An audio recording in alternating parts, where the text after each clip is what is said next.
Kira-kira kenapa ya mulai banyak remaja muslim yang mulai baperan gitu? Kenapa banyak remaja yang lebih baperan dibandingkan dengan berperan? Salah satu indikator pertamanya adalah tontonan. Kemudian pemikiran sekulerisme yang memisahkan antara ibadah dan juga dunia itu. Maka akar permasalahannya adalah mengikis habis pemikiran-pemikiran tersebut.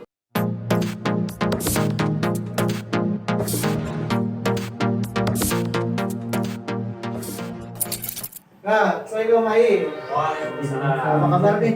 Alhamdulillah baik. Alhamdulillah baik. Boleh ngobrol-ngobrol dikit ya? Iya. Nah, kan sekarang nih mulai banyak remaja muslim yang kehilangan jati dirinya, sebagai identitasnya sebagai muslim. Mulai banyak remaja yang baperan lah gitu kan. Kenapa ya mulai banyak remaja muslim yang mulai baperan gitu, dibanding dengan remaja-remaja yang berperan.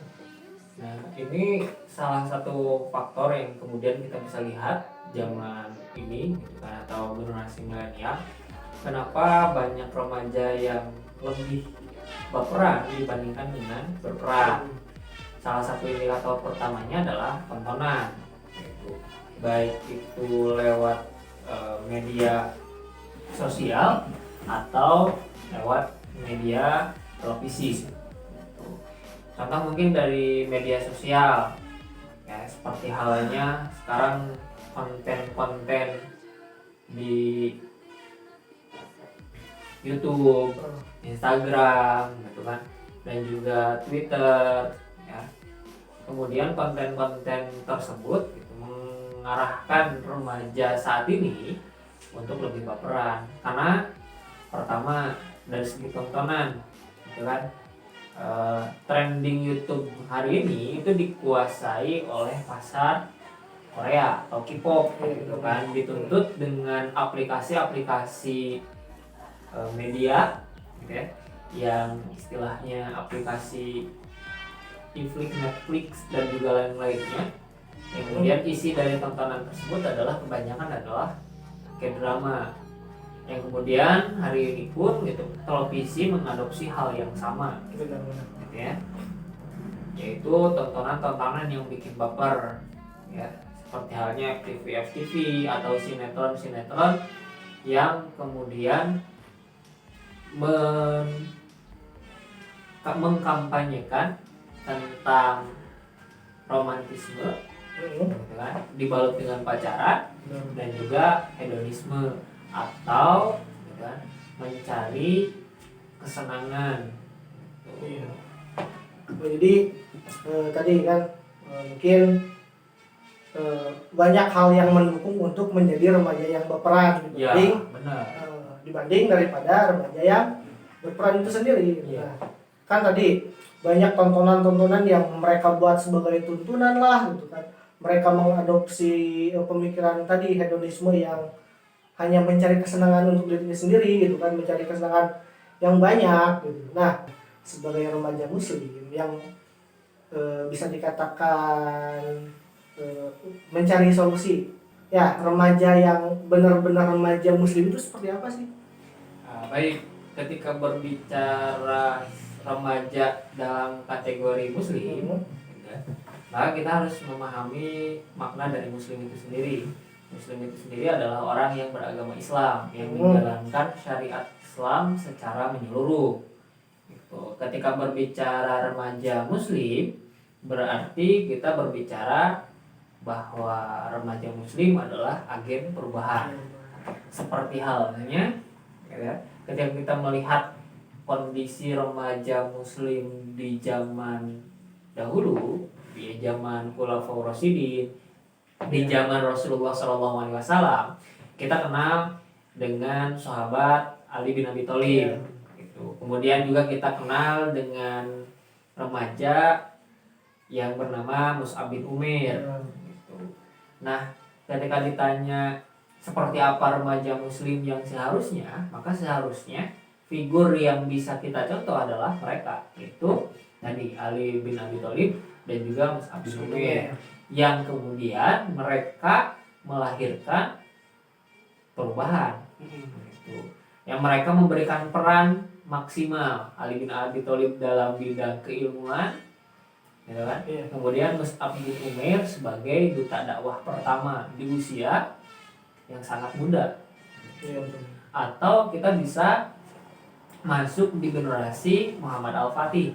Di usia 21 tahun beliau bisa menaklukkan kota Konstantinopel. Gitu. Nah, itu adalah remaja dalam versi remaja muslim yang sesungguhnya, yaitu mereka memberikan peran. Tapi hari ini gitu kan, remaja tidak memberikan peran yang signifikan terhadap agamanya itu sendiri, justru malah baperan dan terasa kuno ketika mereka berbicara peran. Atau peran mereka sebagai seorang muslim tuh jadul gitu. Seolah-olah tidak up to date dengan kondisi hari ini. Benar. Jadi kadang-kadang sebagai remaja muslim itu tuh mereka tuh kayak gimana ya, kayak malu nih untuk menunjukkan identitas gitu. Betul. Nah, tadi apalagi mereka menunjukkan peran gitu kan, seolah-olah mereka menunjukkan identitas mereka sebagai muslim pun ya mereka malu gitu loh. Nah, kira-kira tuh kayak gimana sih gitu kan biar remaja saat ini tuh lebih ke mementingkan kembali perannya sebagai muslim itu kan, kembali berani menunjukkan identitasnya sebagai muslim, justru bukan remaja yang berperan gitu. Gitu kira-kira itu kayak solusinya kayak gimana sih? Nah, kalau misalkan berbicara seperti itu, maka kita harus lihat dulu gitu akar permasalahannya. Akar permasalahannya ini adalah tadi pemikiran-pemikiran yang muncul ya, yang mengkontaminasi remaja muslim saat ini yang berasal dari luar, yaitu pemikiran liberal ya, yang menganut kebebasan, kemudian juga pemikiran hedonisme yang mencari kesenangan duniawi, gitu kan. Kemudian juga pemikiran kapitalisme yang semua orientasinya adalah dunia. Kemudian pemikiran sekulerisme yang memisahkan antara ibadah dan juga dunia. Maka akar permasalahannya adalah mengikis habis pemikiran-pemikiran tersebut, karena secara tidak langsung gitu ya, kita sebagai remaja muslim yang hidup hari ini itu benar-benar terkontaminasi oleh pemikiran-pemikiran di luar dari pemikiran Islam. Ya. Ketika kita sudah tahu akar permasalahannya kenapa remaja muslim seperti ini, itu maka selanjutnya apa yang harus dilakukan adalah merubah tontonan-tontonan yang kita lihat. Jadi mengganti tontonan-tontonan yang kita lihat. Ya, mulai kita membaca Sirah Nabawiyah, bagaimana perjalanan Rasulullah dari mulai awal gitu kan sampai hijrah ke Madinah sampai beliau wafat, para sahabat, Sirah Khulafaur Rasyidin, para khalifah selanjutnya, para istilahnya tokoh-tokoh atau hero-hero yang berperan dalam berkembangnya Islam hingga sampai pada diri kita. Maka tontonannya dirubah. Kemudian yang paling penting adalah supaya bisa menguatkan remaja muslim supaya tidak kembali terbawa arus dalam hegemoni pemikiran asing, ya, yang harus dilakukan adalah kajian, ngaji secara intensif, ya, baik itu lewat daring ataupun secara offline. Gitu. Jadi kita harus benar-benar menyampaikan kepada mereka bahwa ngaji secara intensif itu adalah sesuatu hal yang harus dilakukan kalau misalkan mereka mau berubah. Gitu. Nah, karena kalau misalkan bukan kita selaku remaja gitu ya, yang melakukan peran di masa yang akan datang, lantas siapa lagi? Karena tanggung jawab agama ini kemudian akan diemban oleh para generasi muda selanjutnya, yaitu yang akan menjadi agen perubahan.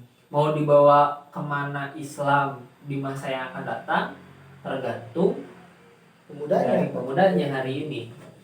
Maka solusinya tadi yang pertama, buang pemikiran-pemikiran di luar pemikiran Islam. Kemudian yang kedua solusinya rubah tontonan kita. Yang ketiga ngaji. Gitu. Nah berarti tadi ya bahwa ternyata benar gitu kan, banyak sekali tontonan yang mereka jadikan tuntunan gitu kan. Iya. Nah ternyata setelah tadi kita membaca bagaimana sirah nabawiyah, terus bagaimana perjuangan umat terdahulu, remaja-remaja terdahulu, itu menjadikan mungkin mengikis kembali pemikiran-pemikiran apa yang kita lihat di TV tersebut. Iya. Nah, jadi dengan merubah tontonan gitu kan, terus menjadikan umat-umat yang bisa dijadikan tuntunan itu seperti apa gitu kan. Berarti kita harus benar-benar harus memahami siapa yang harus jadi tuntunan kita gitu. Iya, benar. Benar. Jadi nantinya kita bisa menghasilkan jadi nantinya kita bisa menempatkan di mana tempat kita harus baper dan di mana kita tempat harus berperan. Gitu. Baper ketika berbicara tentang Islam, ya, ketika misalkan saudara-saudara kita di Rohingya, di Palestina, di Suriah, gitu kan. Kemudian juga ketika kita berbicara penghinaan terhadap Rasulullah SAW, kita harus benar-benar baper di situ. Kita harus benar-benar merasakan rasa sakit yang dirasakan oleh mereka, rasa sakit ketika Rasulullah SAW dihina dan kita sebagai seorang Muslim. Kemudian lakukan peran kita sebagai seorang Muslim. Apa yang bisa kita lakukan? Dakwah. Dari mana modal dakwah tersebut? Dengan ngaji. Gitu. Nah, berarti kan tadi solusinya ngaji. Ya. Ngaji. Nah, kenapa? Karena mungkin ketika kita sendirian tuh gitu kan, ketika misalkan ada lagi yang menggoda nih gitu kan, ada tontonan lagi, oh seru nih gitu kan, harus dijadikan tuntunan lagi kan. Kalau misalkan seenggaknya gitu kan, kalau ada guru ngaji kita kan malu gitu. Yeah. Nah berarti ketika serigalanya sendiri itu mereka nggak berani gitu ya menerkam si domba-domba tersebut. Tapi ketika serigalanya mungkin banyak, nah berarti si domba ini yang menjadi target. Nah berarti untuk merubah diri kita sebagai agen perubahan, berarti harus ada teman yang membersamai kita untuk terus ada di jalan tersebut gitu ya. Iya, benar. Jadi kita pun harus bisa nanti menyesuaikan habitat atau tempat kita berlindung. Ya istilahnya tadi kalau misalkan kita diibaratkan domba, kan mustahil kalau misalkan kita sebagai domba tersebut bergabung dengan kawanan serigala. Itu beda halnya ketika ada serigala yang berburu domba. Kan? Maka tadi seyogianya kita harus menentukan tempat kita di mana. Kalau misalkan kita mau benar-benar berubah, gitu kan, dan kita paham status kita sebagai seorang Muslim dan harus melakukan apa, nah kita mau tidak mau merubah habitat kita, merubah lingkungan kita bersama orang-orang yang taat. Itu yang pertama, karena tadi resiko terjerembab kembali ke lubang yang sama itu bisa diminimalisir dengan berkumpul dengan orang-orang yang soleh. Itu. Nah, ya kalau seperti itu, saya ucapkan terima kasih karena udah mau berbagi